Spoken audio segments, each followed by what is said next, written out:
about yourself. Well, my name is Brenda. I live in Redcliffe with my husband, Chris. I have two daughters, Dara and Sarah, who is 18 and lives at home with me. My Indian name is Wakangu Washte Win, which means good sweetgrass woman. What are you most proud of? Proud of my family. I'm really proud of who they are, the people that they are, my husband and my kids and my grandkids. And I try to be a good role model because it's important for me to lead by example. What is your favorite Hatter place to visit or experience? The Samus TP.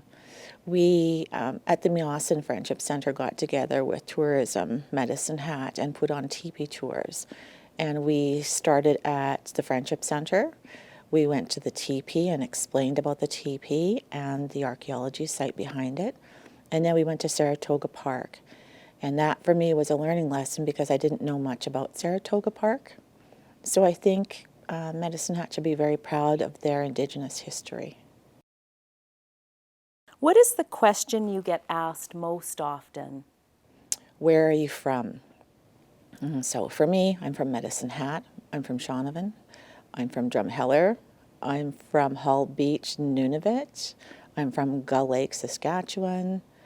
I'm from Fort Qu'Appelle, but currently live in Redcliffe. What is the question you wish people would ask? I wish people would ask me about the 60s scoop because I'm a 60s scoop survivor. I was taken from the hospital as a baby from my mom and placed in 5 different foster homes before I came to my foster home in Shaunavon. At that time, my parents were 55 years old and I was 2.5. And I guess it was social services decided that they were too old to adopt me.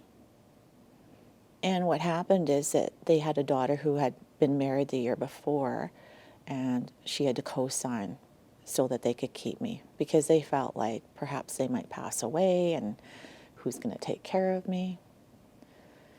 And through the years, being raised with a non-Indigenous family has had a lot of ups and downs. I'm going to say in my childhood, it's more downs than ups. And not for any reason other than racism. A lot of this racism I didn't tell my parents about because I didn't want to hurt their feelings. I didn't want them to be in pain. Kids can be really mean, and some of those things have stuck with me now, and I'm 55 years old. I think it's important to tell my story because the 60 scoop wasn't that long ago.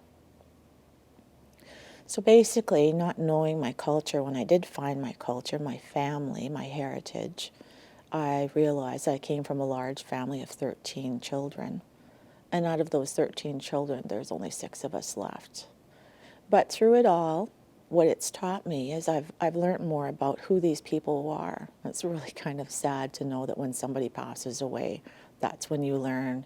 My brother Jim, who just passed away in the last month, he was a very fluent Dakota speaker, and I didn't know that. I didn't even really know him very much. So I think asking about who I am and the 60s scoop and my story is very important. What is your message for the world? I think it would have to be know your own ancestry, because I'm trying to learn mine on my learning. I'm still on a learning journey, and be able to pass it on to your children and your grandchildren, because I think that's really important to know where we came from. I think it helps to know where we're going and be willing to share it with other people. Sometimes it's hard to see